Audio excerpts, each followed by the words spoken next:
আল্লাহ রাব্বুল আলামিন বলেন, এই নিদ্রাকে, এই ঘুমকে আমি তোমাদের জন্য শান্তির বাহন বানিয়ে দিয়েছি।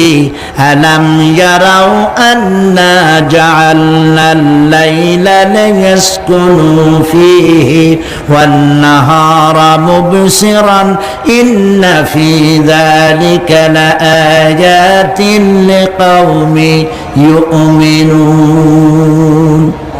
তারা কি আল্লাহ পাকের এই কুদরতের কথা চিন্তা করে না, যে আমি রাতের আধার দিয়ে ধরনীর বুক ছেয়ে দেই, দিনের উজ্জ্বলতা, কোলাহল, গাড়ির আওয়াজ, ভ্যাঁ ভোঁ আওয়াজ হচ্ছে, কলকারখানার আওয়াজ হচ্ছে, সূর্যের বিরাট তাপ, ঘুম আসে না। সারাদিন কাজ করার পর শরীরের আরাম দেওয়ার জন্যে রাতের একটি কালো চাদর পৃথিবীর উপরে আমি বিছায় দেই।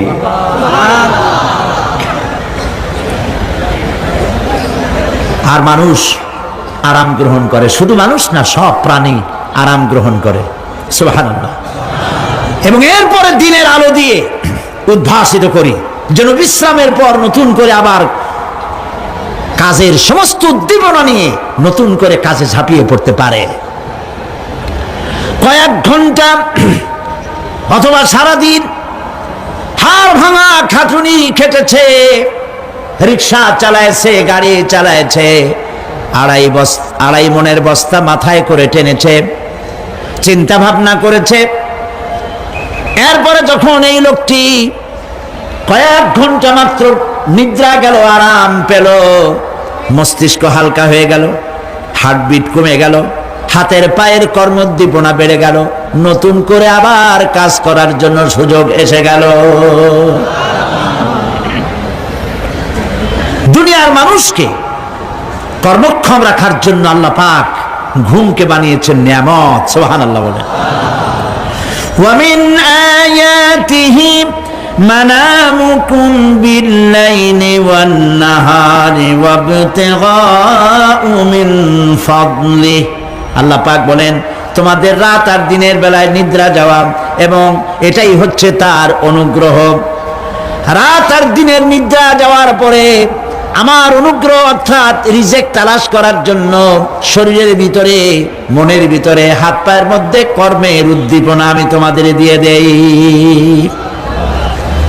মহাবিজ্ঞানী আল্লাহ রাব্বুল আলামিনের এই বিশাল কুদরত এবং দয়া, যে মানুষকে তিনি ক্লান্তি দূর করার জন্য তিনি ঘুম দিয়েছেন, আলহামদুলিল্লাহ বলি। অনেক মানুষ আছে ঘুমাইতে পারে না, ঘুমাবার জন্য ফেনার গান খায়, ঘুমাবার জন্য ভ্যালিয়াম খায়, সিরাক্সিন খায়, রিল্যাক্সিন খায়, কত অক্সিজেন, অক্সিজেন, কত কিছু খায়, তারপরেও ঘুম আসে না। এই ঘুম যার আসে না, বিরাট নিয়ামত থেকে বঞ্চিত। ঘুম একটি নিয়ামত, আলহামদুলিল্লাহ বলি, আলহামদুলিল্লাহ বলি। বিশাল নিয়ামত ঘুম। আল্লাহ যে সমস্ত নিয়ামত আমাদের জন্ম থেকে শুরু করে এ পর্যন্ত বডির মধ্যে দিছেন, মৃত্যুর আগে আল্লাহ যেন একটিও কেড়ে না নেন, বলি আমিন। আল্লাহ রাব্বুল আলামিনের পরে বলেন, ওয়াজআলনাল লাইলা লিবাসা ওয়াজআলনান নাহারা মাআশা। আর রাতকে করেছি আচ্ছাদন, আবরণ, দিনকে রুজি কামাবার জন্য ব্যবস্থা করে দিয়েছি। দিনের বেলা রুজি কামাবেন, দিনের বেলায় ঘুমায় থাকবেন না। বহুত মানুষ আছে সকালবেলায় ঘুম দিল, 12টা-1টা বাজে গেল। উর্দুতে ছোটবেলায় পড়েছিলাম, জিসনে সোয়া উসনে খোয়া, যে ঘুমাইলো সব সর্বনাশ করলো। অসময় ঘুমানো, অসময় ঘুমানো সর্বনাশ হয়ে যাবে সব। এই জন্য আল্লাহ পাক বলেছেন, দিনটারে বানাইছি রুজি কামাবার জন্য। রুজি কামাও, রুজি কামানো এটা একটা ইবাদত। রুজি কামানো কি? হালাল রুজি কামাবেন, ইবাদত। আপনি যে আপনার স্ত্রীকে একটা ব্লাউজ কিনে দেন, কাপড় চোপড়, প্রয়োজনীয় কসমেটিক্স কিনে দেন, আপনি যে বাজার ঘাট করেন, সব হালাল পয়সা যদি হয়, সাদকা দেওয়ার মতো সমান সওয়াব হবে। রুজি কামাইতে হবে, এটা আল্লাহ পাকের হুকুম, রুজি কামাও। ফাইদা কুদিয়াতিস সালাত ফান্তাশিরু ফিল আরদ ওয়াবতাগু মিন ফাদলিল্লাহ। সুবহানাল্লাহ বলেন। নামাজ যখন শেষ হয়ে গেল, ফাইদা কুদিয়াতিস সালাত, নামাজ যখন শেষ হয়ে গেল, ফান্তাশিরু ফিল আরদ, তখন জমিনে ছড়িয়ে পড়ো আর আমার অনুগ্রহ রিস্ক অনুসন্ধান করো। সুবহানাল্লাহ। আল্লাহ রাব্বুল আলামিন তার হাবিব সম্পর্কে বলেন, তাবারাকাল্লাযী নাযালাল ফুরকানা আলা আবদিহি লিয়াকুনা লিল আলামিনা নাযীরা। অতীব বরকতশালী সে আল্লাহ রাব্বুল আলামিন, যিনি তার বান্দার উপরে ফুরকান অবতীর্ণ করেছেন, যাতে করে তিনি তার কওমের কাছে দাওয়াত পৌঁছান। এ কথা বলা হয় নাই, লিয়াকুনা লিল আলামিনা নাযীরা, বিশ্ববাসীর কাছে যেন তিনি দাওয়াত পৌঁছাতে পারেন, আল্লাহর সম্পর্কে, জাহান্নাম সম্পর্কে ভীতি প্রদর্শন করাতে পারেন, জান্নাতের সুসংবাদ দিতে পারেন, হেদায়েতের দাওয়াত পৌঁছে দিতে পারেন। এই জন্য আমি রাসূলকে পাঠিয়েছি তাম বিশ্বের সমস্ত মানুষের জন্য। সুবহানাল্লাহ ওয়া বিহামদিহি, তিনি সকলের জন্য।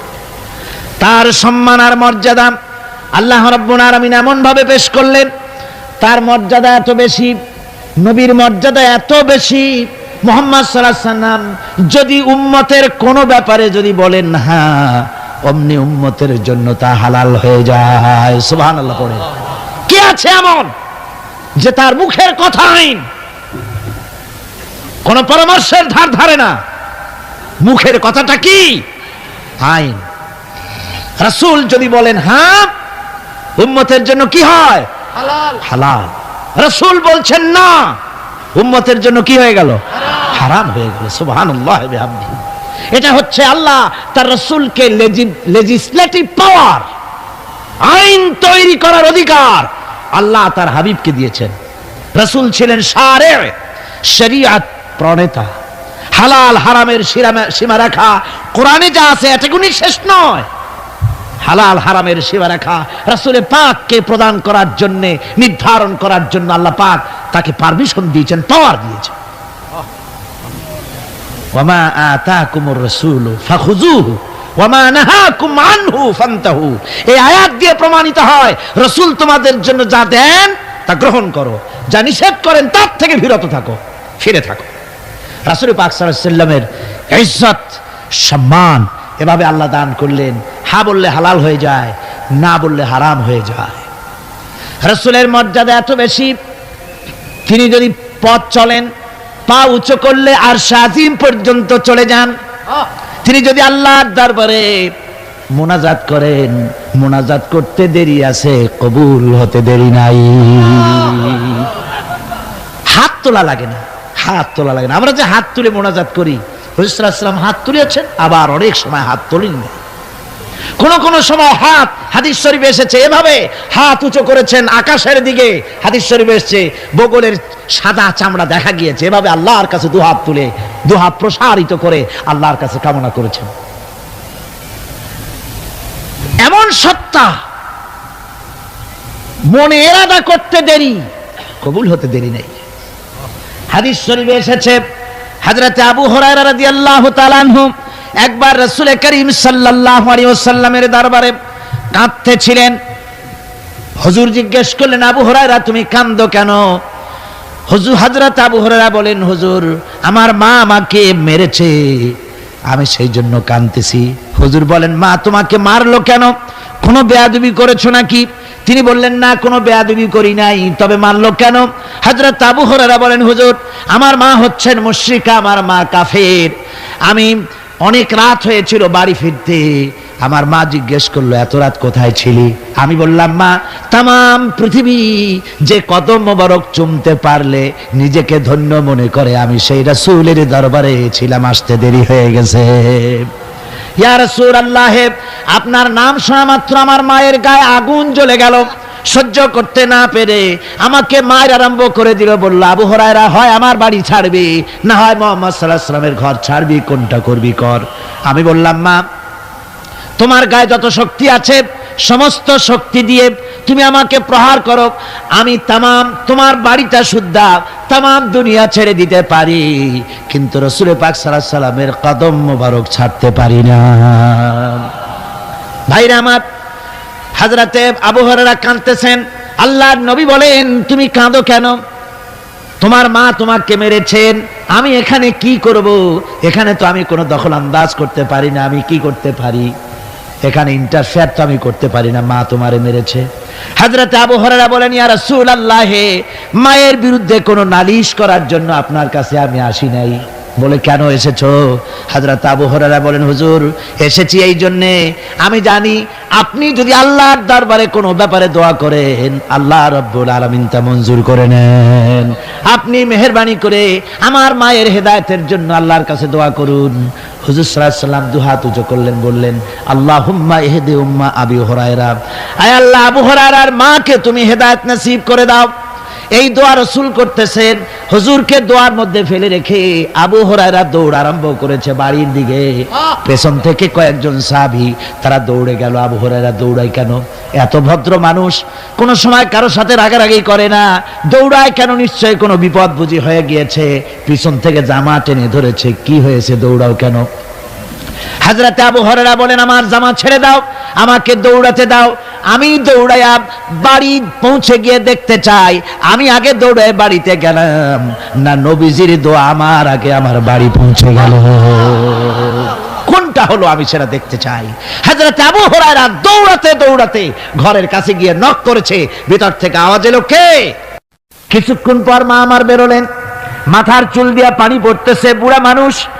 মা আমার কাছে এসে বলল, বাবা, তোমাকে মারার পর আমি বড় অনুতপ্ত হয়েছি, মনে মনে অনুশোচনা করেছি, আরে আমার ছেলে তো কোনো খারাপ জায়গায় যায় নাই, কোনো খারাপ মানুষের কাছে যায় নাই, মারলাম কেন? বড় অনুতপ্ত হয়ে গেছি আমি। এই অনুশোচনা করে আমি এইমাত্র গোসল করেছি, আমাকে নিয়ে চলো তুমি বিশ্ব নবী রাসূলুল্লাহর দরবারে।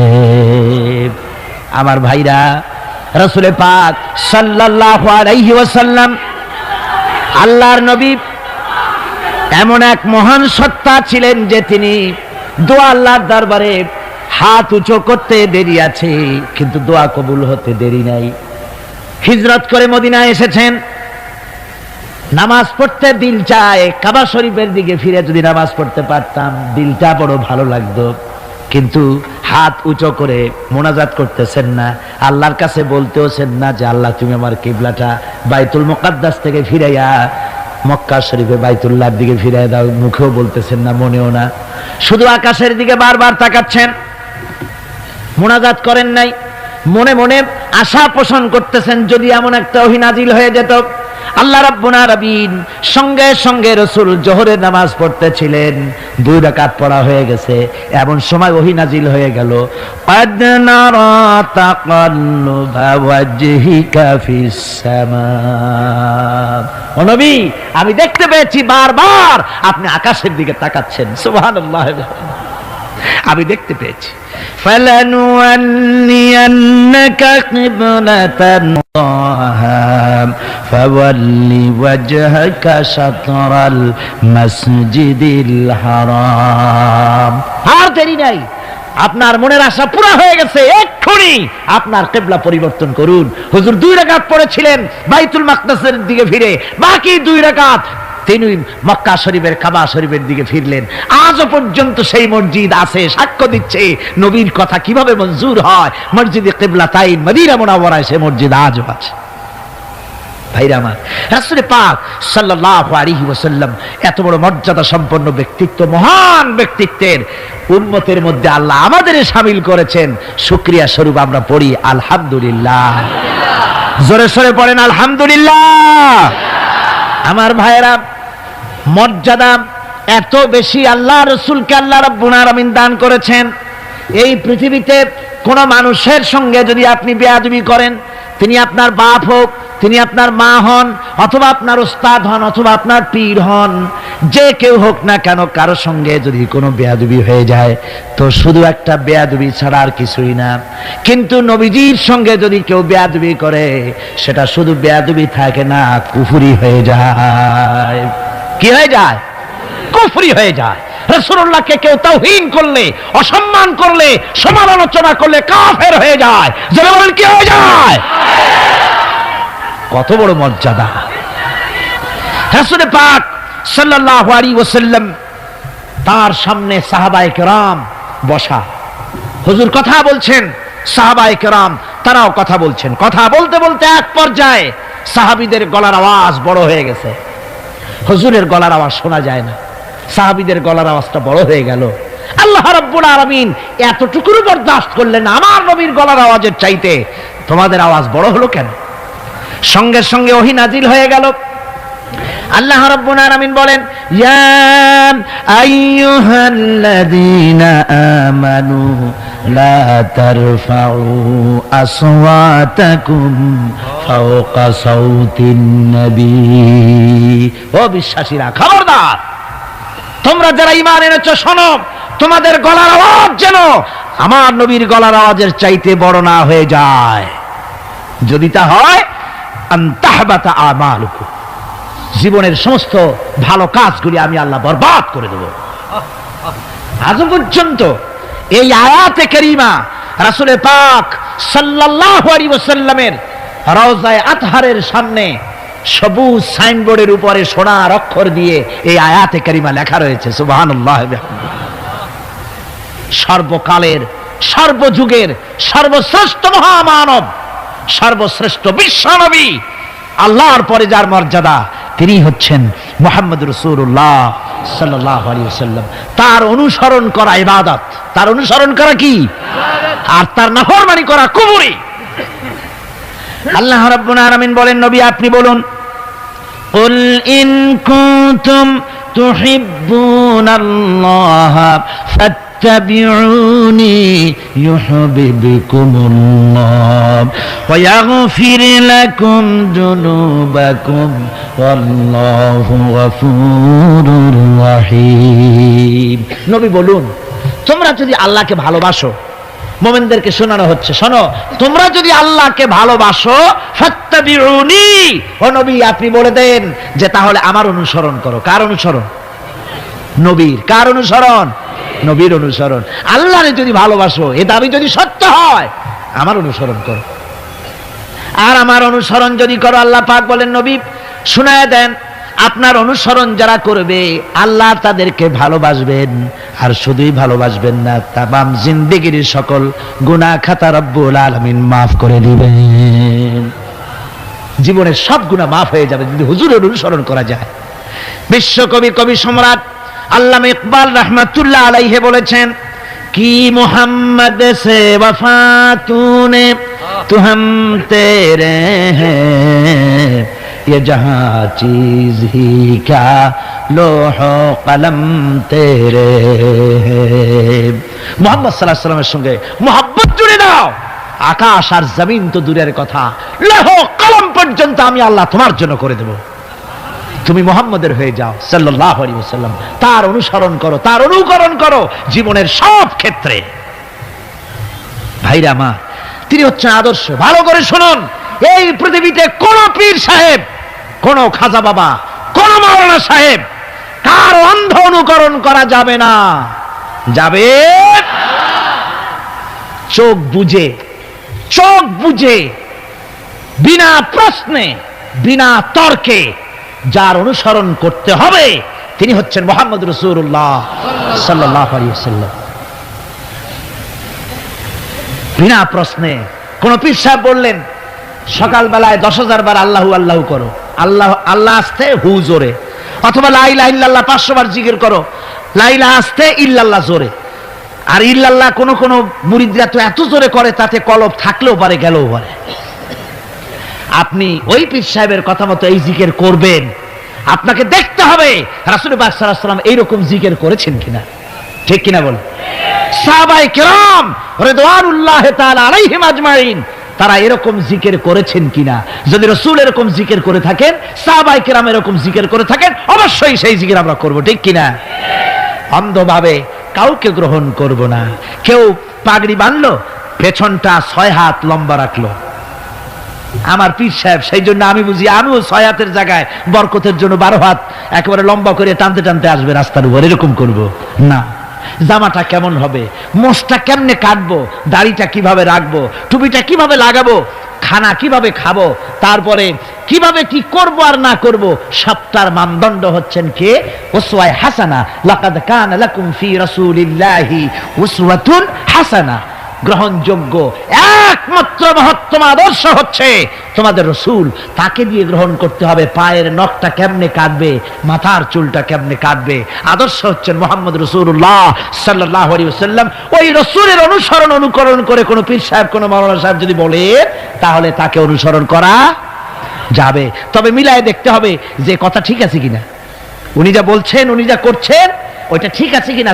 তা না হলে ধোকায় পড়ে যেতে হবে। কিসে পড়তে হবে? ধোকায় পড়ে যেতে হবে। আজকাল তো নানান রকম বাইর হইছে, বুঝলেন না? নামের আগে সৃষ্টি লাগায় দেয়। ওই যে ঢাকার কাছে এক জায়গায় একটা সদরদ্দি সৃষ্টি হইল, তারপরে তাকে উঠায় দেওয়ার জন্য কত সংগ্রাম হলো, কত মানুষ মরলো। আপনারা পত্রিকা পড়েন নাই? সে বলেছে রোজা না রাখলে চলবে, ইফতার আসরের সময় করলে হবে, আর রোজার দিন দুপুরের সময় চিড়ে টিড়ে খাইলে অসুবিধা নেই, বুঝলেন?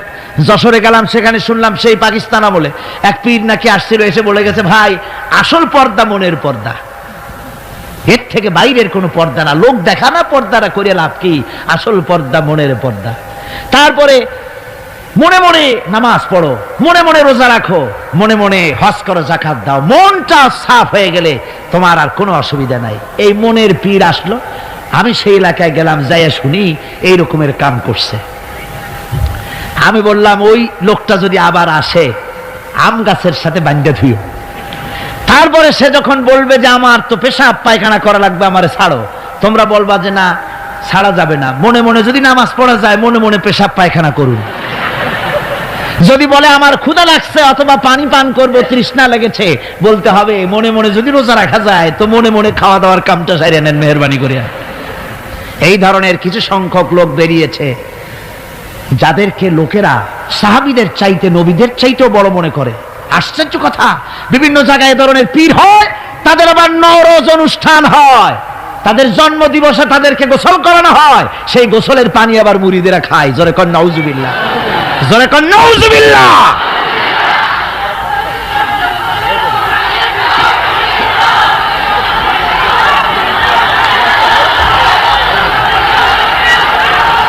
আমার ভাইয়েরা,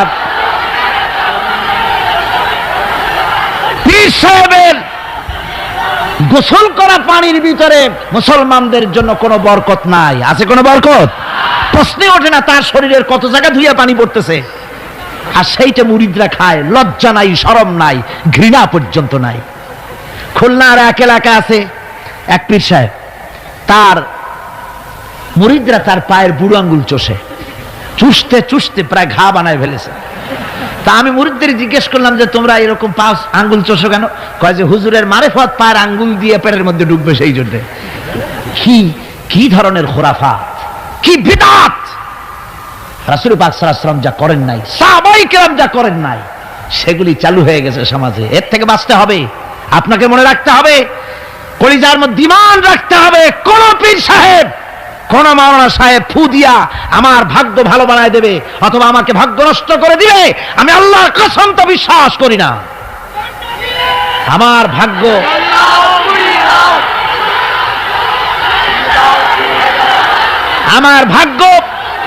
আমার তাকদীর ভালো বা খারাপ, এ সবটা হতে পারে আল্লাহর পক্ষ থেকে। কার পক্ষ থেকে? জোরে বলেন, কার পক্ষ থেকে? আল্লাহর পক্ষ থেকে হতে পারে। সুতরাং আজকে আমাদের দেশে বহুত নকল পেরিয়ে গেছে। পীর মুরিদি একসময় খুব ভালো ছিল, কিন্তু যে জিনিস যত ভালো তার নকল বেরোয় তত তাড়াতাড়ি। তবে আলহামদুলিল্লাহ, আলহামদুলিল্লাহ কিছু হাক্কানি পীর এখনো আছে, যারা সমাজের কাজ করেন, যারা ওইভাবে কদম বুসি নেওয়ার জন্য পা আগ বাড়ায় দেয় না। কথা বুঝতে পেরেছেন? মানুষকে সর্বনাশ করে না, বরং তাদের ইলম আছে, ইলমের দ্বারা মানুষের কাছে হেদায়েতের কথা শোনায়, সমাজ গঠনমূলক কাজ করে, আল্লাহর কোরআন প্রচার করে। এ ধরনের লোক আছে, তবে এদের সংখ্যা কম। ঠিক কিনা কম? এদের সংখ্যা কম। এরা বিভিন্ন জায়গায় মাজার তৈরি করেছে, মাজারাত তৈরি করেছে, একটা দুইটা মাজারে না, বহুত মাজার, গাড়ি বাস সব থামাইয়া তারপরে তাদের কাছ থেকে, মানুষের কাছ থেকে পয়সা কালেকশন করা হয়, ঠিক কিনা? এই যে পয়সা কালেকশন করা হলো, আমি জিজ্ঞেস করি এই টাকাগুলো যে কালেকশন করা হলো, দেওয়া হলো, এই টাকা দিয়ে কবরে যে শোয়া আছে, ওই টাকা দিয়ে তিনি কি কোনো ফায়দা পান? টাকা দরকার কার? জীবিত মানুষের না মরা মানুষের? তো কমন সেন্স নাই কেন মুসলমানের? যিনি ইন্তেকাল করেছেন, মাটির মধ্যে শুয়ে আছেন, তারে টাকা দেই কেন? উনি কি এই কমলার সিজনে কমলা কিনে খাবেন? তো টাকাটা কেন দেওয়া হয়? এই আপনার টাকা দিয়া এই মাজারকে যারা পাহারা দেয় তারা অনেক বড় লোক হয়ে গেছে, ঠিক কিনা? আবার অনেক মাজার আছে যে মাজারে কেডা শোয়া তা মাজারের পাহারাদারও জানে না। এরকম আমি নিজেও দেখেছি। জিজ্ঞেস করেছি যে কবর কার, কত তা তো জানি না। একজন আল্লাহর মাহবুব বান্দা শুয়ে আছে এখানে। কে সেই মাহবুব বান্দা? নাম টাম জানি না, স্বপ্নের মধ্যে দেখলাম আল্লাহর এক অলির কবর এখানে, সেই জন্য গম্বুজ বানাই দিছি।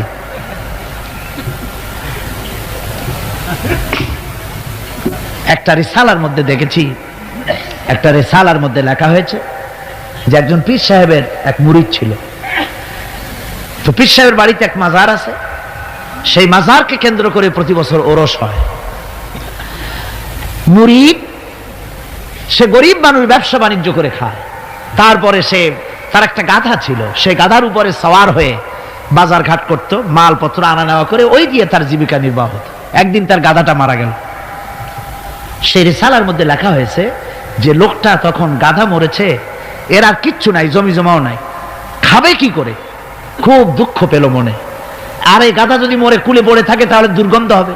সেই জন্য রাস্তার পাশে ঝুপড়ি, তার একটা বাড়ি, ওই বাড়ির পাশেই রাস্তা, রাস্তার পাশেই একটা কবর খুঁড়িয়া তার মধ্যে গাধারে শোয়াই দিয়া দাফন টাফন করিয়া কবরের পাশে বসে আর দুশ্চিন্তা করতেছে যে আমি এরপরে বাঁচবো কি করে, খাবো কি, ঘুমায়, মানে চোখ বুঝে বুঝে কাঁদতেছে। এমন সময় ওইটা ছিল বাজারে যাওয়ার রাস্তা, লোকজন বাজারের দিকে যাচ্ছে। যাওয়ার সময় চিন্তা করলো যে এখানে তো কোনোদিন মাজার দেখি নাই, এখানে একটা লোক কাঁদতেছে মাজারের কাছে বসে, না জানি কোনো অলি আল্লাহর কবর হবে বোধহয়। এরপরে লোকেরা বাজার থেকে ফেরার সময় দেখে যে হ্যাঁ, ওই সেই লোকটা এখনো কাঁদতেছে।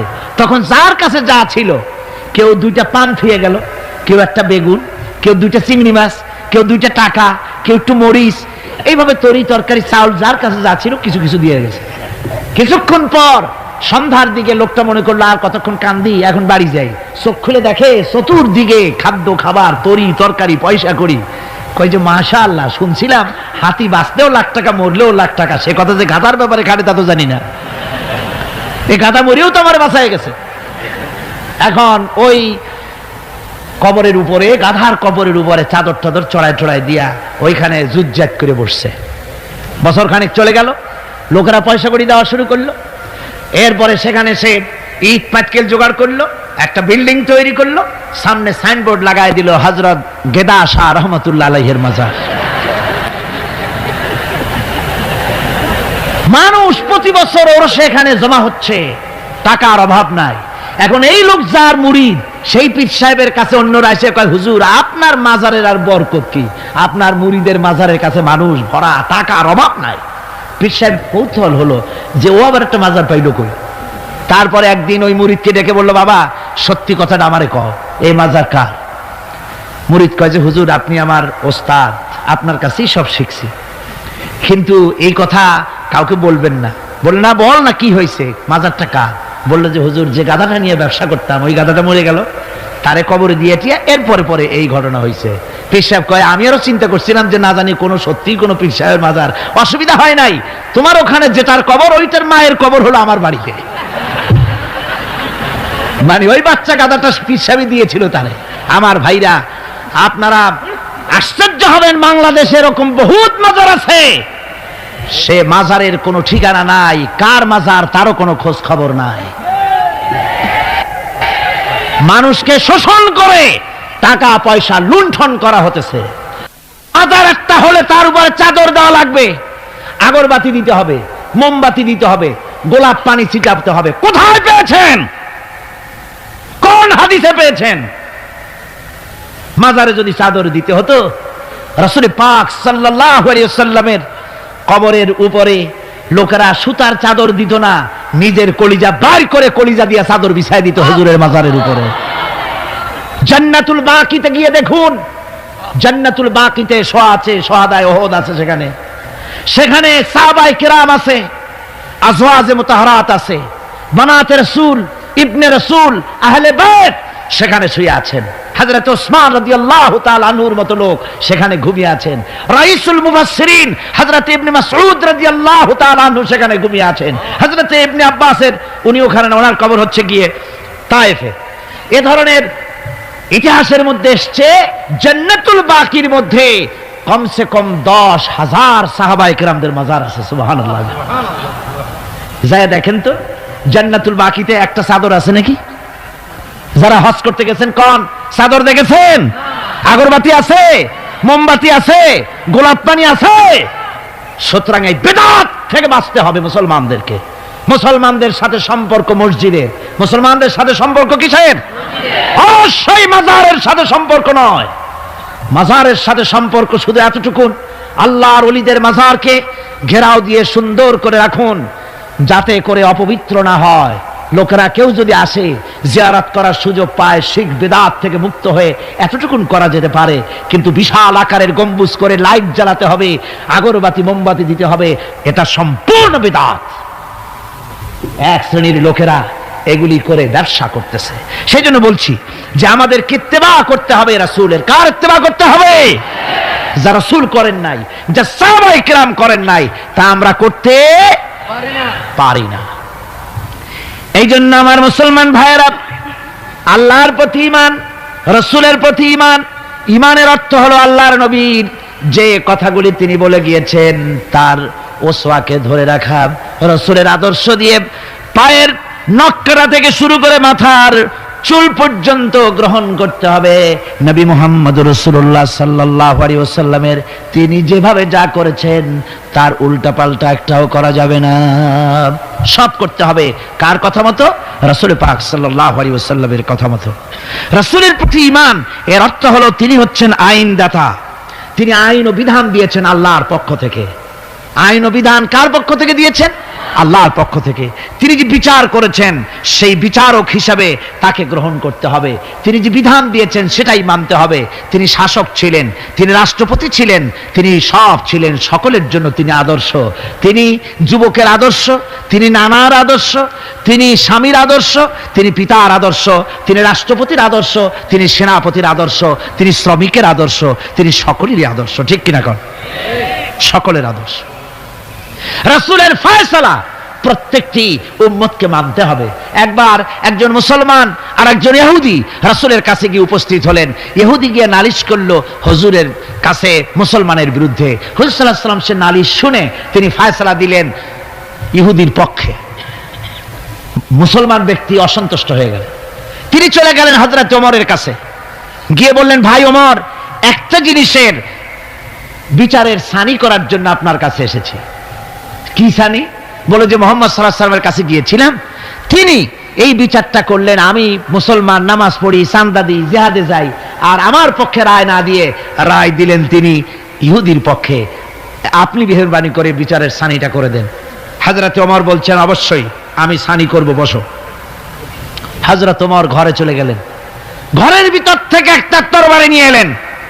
তরবারিকে খাপ মুক্ত করে তিনি বললেন, আল্লাহর বান্দা, যে ব্যক্তি মুহাম্মদ রাসূলুল্লাহ সাল্লাল্লাহু আলাইহি ওয়াসাল্লামের ফয়সালা করে দেওয়ার পর তার ফয়সালার সানি করতে আসে, ওর সানিটা, ওর ফয়সালাটা এরকম করে করে দিতে হয়। তরবারি দিয়ে আঘাত দিলেন, লোকটি দুই টুকরা হয়ে পড়ে গেল। আমার বন্ধুগণ, সারা এলাকায় সারা পড়ে গেল, মুসলমান, হযরত ওমর মুসলমান হত্যা করেছেন। তার ওই নিহত ব্যক্তির আত্মীয় স্বজনেরা দিয়ত দাবি করতে এলো। আল্লাহ রাসূলের কাছে আল্লাহ পাক জানিয়ে দিলেন যে এই লোক হযরত ওমর কোন মুসলমান হত্যা করেনি, হযরত ওমর যাকে হত্যা করেছে সে ব্যক্তি মুনাফিক। সে ব্যক্তি কি? মুনাফিক। অর্থাৎ হে রাসূল, আপনি ফয়সালা দেওয়ার পর সেই ফয়সালা যে মানে না, দ্বিধাদ্বন্দ্বে ভোগে, ওই ফয়সালা গ্রহণ করতে রাজি হয় না, সে মুমিন নয়, মুসলমান হিসেবে দাবি করতে পারে না, তার জমিনে বেঁচে থাকার অধিকারও সে হারিয়ে ফেলে। আমার মুসলমান ভাইরা, আল্লাহ রাব্বুল আলামিন আমাদের জন্য এভাবে করে তিনি আমাদের রাসূল পাক সাল্লাল্লাহু আলাইহি ওয়াসাল্লামকে দিয়েছেন, উসওয়া করে দিয়েছেন। তার ইতাআত করা, তার আনুগত্য করা দুনিয়াবাসীদের জন্য ফরজ করে দেওয়া হয়েছে। আল্লাহ রাব্বুল আলামিন বলেন, ওমা আরসালনা মির রাসূলিন ইল্লা লিইউতা বিইذনিল্লাহ।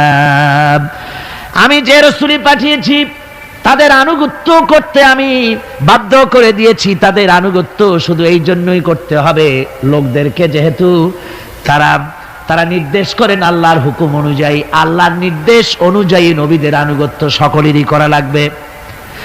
মাইয়ুতির রাসূল ফাকাদ আতা আল্লাহ।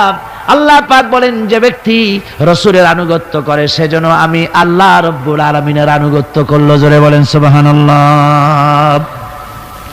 এরপরে আল্লাহ রাব্বুল আলামিন বলেছেন, ইয়া আইয়ুহাল্লাযীনা আমানু আতিউল্লাহা ওয়া আতিউর রাসূল ওয়া লা তুবতিলু আমালাকুম। আল্লাহ পাক বলেন, ও বিশ্বাসীরা, তোমরা আনুগত্য করো আল্লাহর এবং আনুগত্য করো রাসূলের। কোন ব্যাপারে কোন তো? আনুগত্য যে আল্লাহ করতে বললেন আল্লাহর এবং রাসূলের, কোন ব্যাপারে আনুগত্য? সমস্ত ব্যাপারে, জীবনের সকল অঙ্গনে আনুগত্য করতে হবে। কার? আমি দেখতে পাচ্ছি মাঝখান থেকে দুই একজন লোক হাঁটেন, আমি কিন্তু আগেই নিষেধ করেছি এই বেয়াদবি আল্লাহর হস্তে কেউ করবেন না। আপনার হাঁটার কারণে অন্য লোকেদের শোনার মধ্যে ডিস্টার্ব হয়, এই বেয়াদবি কেউ করবেন না। ভাইরা আমার, আল্লাহ এবং রাসূলের আনুগত্য করতে হবে জীবনের সকল ক্ষেত্রে। রাসূল পাক সাল্লাল্লাহু আলাইহি ওয়াসাল্লাম শুধু নামাজের কথা বলেছেন, শুধু রোজার কথা বলেছেন, হজ আর যাকাতের কথা বলেছেন, আর কিছু বলেন নাই নাকি? বলেছেন কিনা? রাসূলুল্লাহ রাজনীতি করেছেন কিনা? রাসূলুল্লাহ প্রেসিডেন্ট ছিলেন কিনা? যুদ্ধ করেছেন কিনা? কিন্তু আজ আমাদের দেশে শুনতে হয় রাসূলের প্রতি ঈমানের অর্থ কি? ঈমানের অর্থ শুধু এতটুকু নয়, রবিউল আউয়াল মাস আসবে আর তোমপে লাখো সালাম, আর সারা বছর খোঁজ নাই। খুব সুন্দর করে দরুদ শরীফ, মিলাদ শরীফ পড়বেন, আর রাসূলের আইন অমর্যাদা হবে। রাসূলের আইন সংসদে থাকবে না, পার্লামেন্টে থাকবে না, কোর্ট কাছারি আদালতে থাকবে না। বলা হবে ধর্ম আর রাজনীতি আলাদা। রাসূলের প্রতি এই ঈমানের 4 পয়সা মূল্য নাই। আছে মূল্য? মূল্য নাই। রাসূলের প্রতি ঈমান কি? ঈমানটাই হলো রাসূল যা করেছেন, আমাদেরকে যেভাবে যা আদেশ করেছেন তাই আমাদের মানতে হবে। উম্মতের এটা দায়িত্ব। কিন্তু আমরা এমনই উম্মত, আমরা নিজেরা ফয়সালা করি নিজেদের। আমরা বলেছি ধর্ম আর রাজনীতি আলাদা। অবশ্য চট্টগ্রামে এই ধরনের কথা কেউ বলে না, বলে ধর্ম আর রাজনীতি আলাদা। জোরে কন নাউযুবিল্লাহি মিন যালিক। ধর্ম আর রাজনীতি আলাদা যারা বলে তারা হলো রাজনীতি ব্যবসায়ী। তারা কি ব্যবসায়ী? রাজনীতি ব্যবসায়ী। ওরা রাজনীতির ব্যবসা করে। जुदा हो जो दीन से सियासत रह जाती है चंगेजी। ধর্ম থেকে রাজনীতি যখন আলাদা হলো তখন সেখানে বাকি থাকে চেঙ্গিজিপনা, হারাকু খানপনা, মারামারি, হত্যাকাণ্ড সেখানে চালু থাকে, আর কিছুই থাকে না। ধর্ম ছাড়া রাজনীতি, তার নাম হচ্ছে প্রচন্ড দুর্নীতি। তার নাম কি? একটি প্রচন্ড দুর্নীতি। এক শ্রেণীর লোকেরা আজ বলছে যে ধর্ম আর রাজনীতি আলাদা। ধর্ম কোথায়? তাদের কথা হলো ধর্ম হলো পবিত্র জিনিস। ওই পবিত্র জিনিস থাকবে মসজিদে, পবিত্র জিনিস থাকবে মাদ্রাসায় আর খানকার ভেতরে। ওই পবিত্র ধর্ম রাজনীতিতে আনা যাবে না। ধর্মের প্রতি তাদের মহব্বত খুব। ধর্ম খুব পবিত্র। আল্লাহকে যেন বলা হচ্ছে, আল্লাহ আর হে রাসূল তোমরা দুজনা মসজিদ আর মাদ্রাসায় থাকো, আমাদের জীবনের বিস্তীর্ণ অঙ্গনে তোমাদের প্রতি 144 92 ক ধারা 144 ধারা জারি করে দিলাম। আমাদের জীবনের বিস্তীর্ণ অঙ্গনে তোমরা আইসো না, তোর মসজিদে থাকো, মাদ্রাসায় থাকো, আমরা সুযোগ পাইলে তোমার একটা সেজদা দিয়ে আসবো গিয়া। আর আল্লাহ তোমার একটা সেজদা পাওয়ার জন্য দারুণ ভাবে কাঙ্গাল হয়ে আছে না? নাউযুবিল্লাহি মিন যালিক। যারা বলে ধর্ম আর রাজনীতি আলাদা, তারা সুস্পষ্ট মুনাফিক। যারা বলেন তারা কি? এই লোকগুলি হচ্ছে ধর্মনিরপেক্ষবাদী, সেকুলারিজম, ধর্মনিরপেক্ষ মতবাদের লোক। তারা বলে যে ধর্মনিরপেক্ষ, ধর্মের ব্যাপারে নিরপেক্ষতা অবলম্বন করা লাগবে। এরা খুব সুচতুর, ভাতের ব্যাপারে নিরপেক্ষতা অবলম্বন করে না। আপনারা কোন যে জিনিস যত বেশি প্রয়োজন আমরা তার পক্ষে থাকি না নিরপেক্ষ থাকি? ভাতের ব্যাপারে নিরপেক্ষ লোক আছে নাকি এখানে? ডায়াবেটিসের রোগী ছাড়া ভাতের ব্যাপারে নিরপেক্ষ লোক নাই, সবই পক্ষে।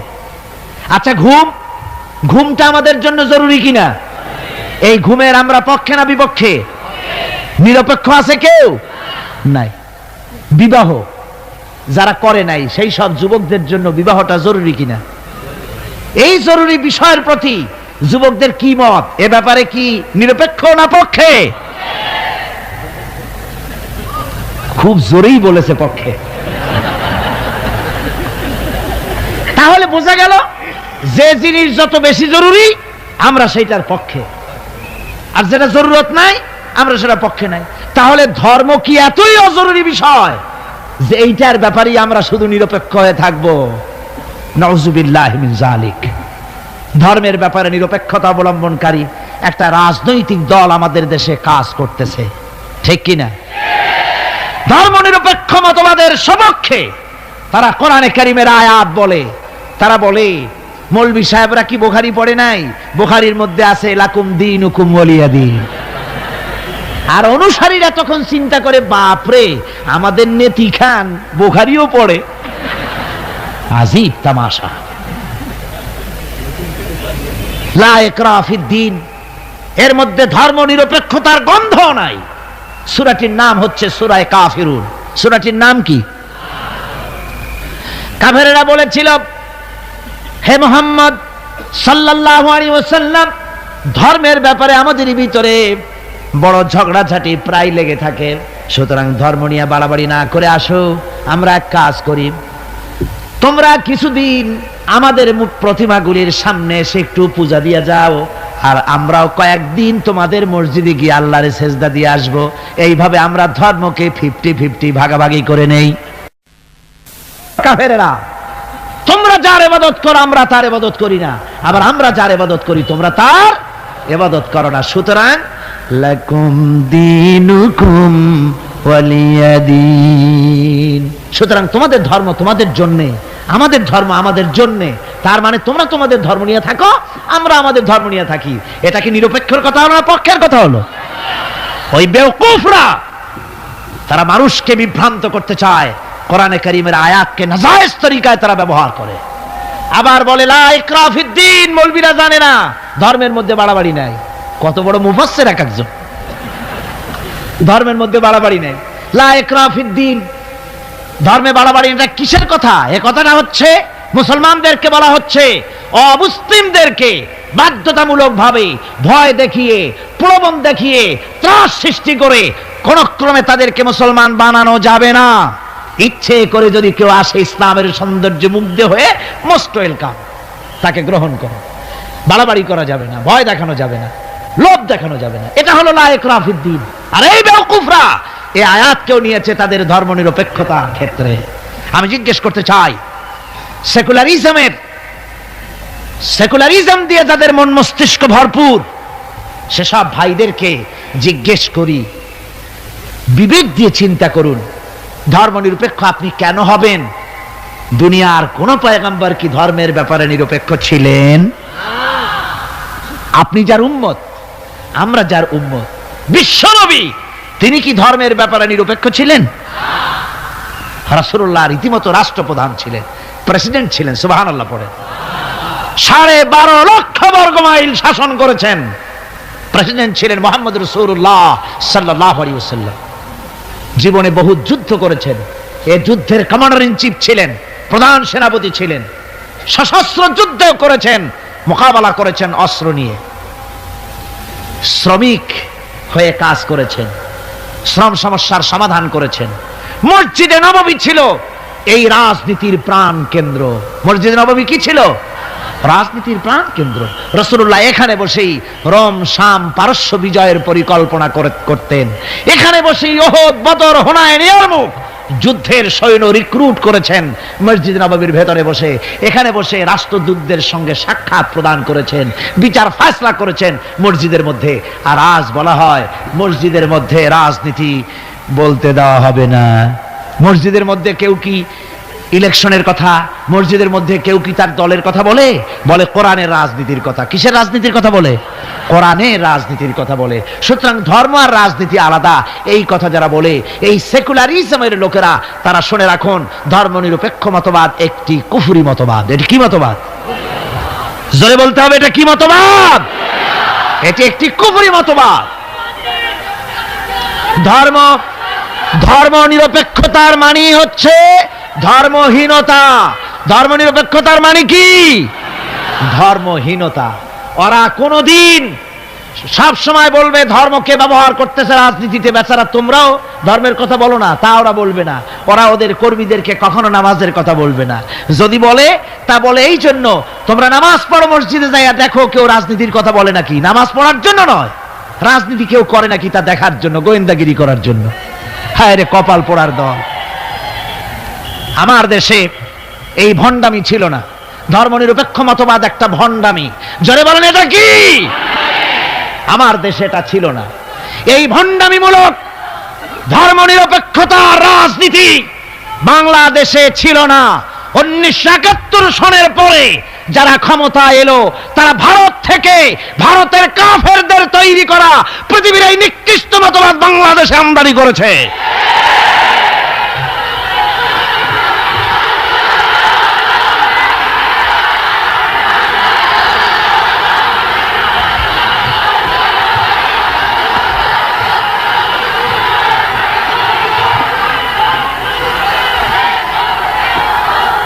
আমার মুসলমান ভাইয়েরা,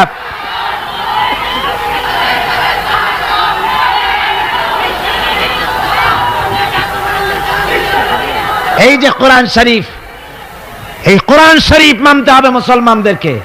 রাসূলের উপরে ঈমান আনার অর্থ শুধু মিলাদ শরীফ পড়া নয়।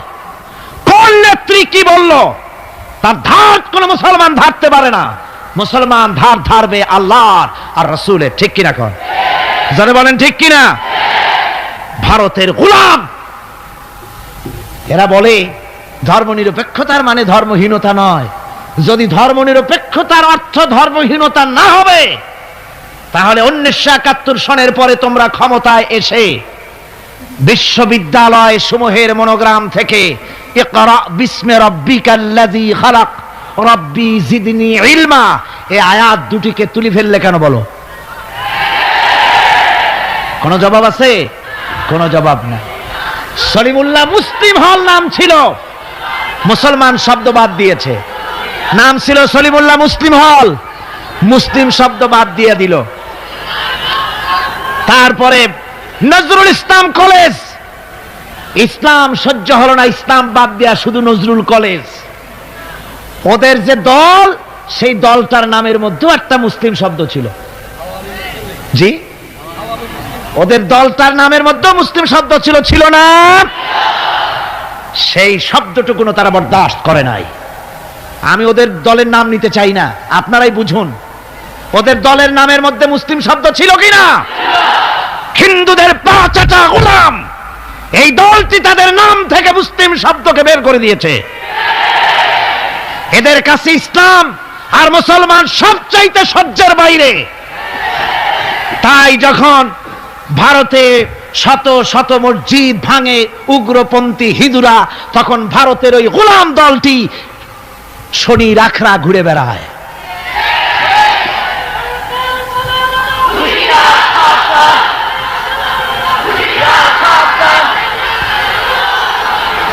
আমার মুসলমান ভাইদের খেদমতে আমি আরজ করতে চাই, মুসলমানদের কাজ বুঝতে হবে। ধর্মনিরপেক্ষ মতবাদ মুসলমানদের জন্য জায়েজ নাই, হারাম।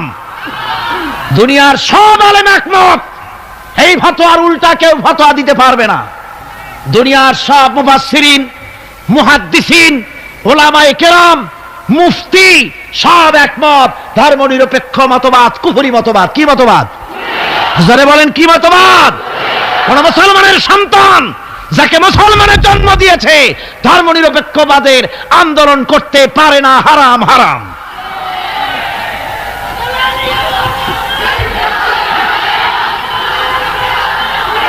আমার বন্ধুগণ, এই কোরআন শরীফের ভিতরে রয়েছে, আল্লাহ পাক এখানে বলে দিয়েছেন, দেখুন, যদি ধর্ম আর রাজনীতি আলাদা হবে তাহলে ইউসুফ আলাইহিস সালাম প্রেসিডেন্ট হলেন কেন? সূরা ইউসুফ আছে না কোরআন শরীফে? হযরত ইউসুফ আলাইহিস সালাম জেলে গিয়েছিলেন, দীর্ঘদিন জেলে ছিলেন। জেল থেকে বেরিয়ে এসে মিশরের অর্থ এবং খাদ্য দুটি মন্ত্রণালয়ের দায়িত্বশীল মন্ত্রী হয়েছিলেন, আছে কোরআন শরীফে। গোটা মিশরের প্রেসিডেন্ট হয়েছিলেন, আছে কোরআনে। সুলাইমান আলাইহিস সালাম গোটা পৃথিবীর প্রেসিডেন্ট ছিলেন, আছে কোরআনে। মুহাম্মদ সাল্লাল্লাহু আলাইহি ওয়াসাল্লাম প্রেসিডেন্ট ছিলেন, আছে কোরআনে। সর্বত্র পয়গম্বরেরা রাজনীতি করেছেন। এই দুশ্চরিত্র লোকগুলি ভারতের গোলামেরা, তাদের কথা হলো আলেম ওলামারা রাজনীতি করবে না, ধর্মীয় মাহফিলে রাজনীতি হবে না, বাংলাদেশ তোমার বাপের সম্পত্তি, এমন ভাবে কথা বলে বাংলাদেশে ধর্ম নিয়ে রাজনীতি করতে দেওয়া হবে না। মনে হয় যেন বাপ এই বাংলাদেশ ওর বাপের সম্পত্তি আর আমরা ঘর জামাই থাকি।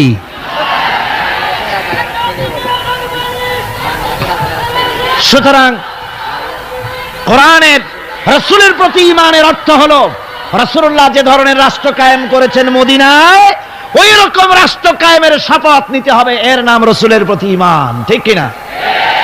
শুধু জামা কাপড় সুবিধা যেটা সেইটা, সুবিধাবাদ জিন্দাবাদ। রাসূলুল্লাহর সুন্নত দুই রকম। সুন্নত কয় রকম?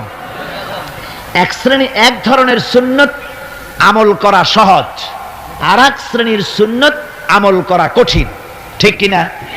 আমি কিন্তু সুন্নতের মর্যাদা সম্পর্কে কথা বলছি না, আমি বলছি আমলের ব্যাপারে ধরনটা। এক শ্রেণী রাসূলের কোন সুন্নতের কদর কিন্তু কম নয়, আকাশ আর জমিন বিক্রি করলেও রাসূলের একটা সুন্নতের সমান মর্যাদা হবে না। রাসূলের সুন্নত পালনের মধ্যে দুই ধরনের, একটা সুন্নত হচ্ছে পালন করা খুব সহজ, আর একটা পালন করা কঠিন। সহজ সুন্নত হলো চোখে সুরমা লাগানো, সহজ সুন্নত দুপুরে খাইয়া আরামে ঘুমানো, সহজ সুন্নত হলো কদু খাওয়া, সহজ সুন্নত খাবারের পরে মিষ্টি খাওয়া, এগুলি হলো সহজ সুন্নত। আর কঠিন সুন্নত হচ্ছে বদরের প্রান্তরে কাফেরদের মোকাবেলায় দাঁড়ানো। কঠিন সুন্নত হচ্ছে উহুদের ময়দানে দান মোবারক শহীদ করার সুন্নত। কঠিন সুন্নত হচ্ছে বাতিলের বিরুদ্ধে মানুষের তৈরি করা মতবাদকে উৎখাত করে আল্লাহর জমিনে আল্লাহর দ্বীন কায়েম করার সুন্নত। আমি আজ এই বিশাল জনতাকে জিজ্ঞাসা করতে চাই, আপনারা রাসূলের সহজ সুন্নত আমরা যেভাবে পালন করব, কঠিন সুন্নতটা পালন করতে রাজি আছেন? তাহলে বাংলাদেশের বুকে ধর্ম নিরপেক্ষতার মুখে লাথি মেরে কোরআনের রাজ কায়েম করতে রাজি আছেন? দুহাত উঁচু করে দেখান। আলহামদুলিল্লাহ, আলহামদুলিল্লাহ।